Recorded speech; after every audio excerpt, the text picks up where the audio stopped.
మీలో ఎవరికైనా పాన్ ఇష్టమా? నాకైతే పిచ్చగా ఇష్టము. అలా ఒకరోజు మేమందరం ముచ్చట్లేసుకుంటున్నప్పుడు మా అందరికీ పాన్ తినాలనిపించింది. ఇంకా ఇప్పటికిప్పుడు పాన్ ఎక్కడ దొరుకుతది మంచిది అని చెప్పేసి ఆలోచిస్తే మనమే చేసుకుందామని ఫిక్స్ అయిపోయినామనమాట. ఇంకా ఇంగ్రీడియెంట్స్ తీసుకురావడానికి వెళ్తున్నాం మేము.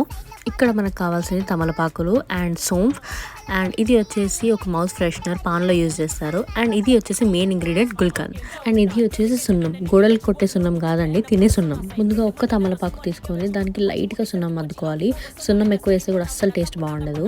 దాని తర్వాత మనం మెయిన్ ఇంగ్రీడియంట్ చేసేద్దాము ఇక్కడ. ఇది వచ్చేసి గుల్కంద్ వేస్తే జబర్దస్త్ టేస్ట్ వస్తుంది. అండ్ అదే మెయిన్ ఇంగ్రీడియంట్ కూడా. దాని తర్వాత మౌత్ ఫ్రెషనర్ వేస్తున్నాము. ఇది కూడా స్వీట్ ఉంటుంది. దీని తర్వాత మనం కొంచెం సోంఫ్ వేసుకుంటున్నాము. ఇంగ్రీడియంట్స్ వచ్చేసి టోటల్లీ మీ ఆప్షన్, కానీ ఇవన్నీ అయితే మెయిన్ ఇంగ్రీడియంట్స్. దీంతోనే టేస్ట్ అనేది వస్తుంది అనమాట. అండ్ మీ దగ్గర టూటీ ఫ్రూటీ ఉంటే కూడా అది కూడా వేసుకోండి, ఇంకా బాగుంటుంది టేస్ట్.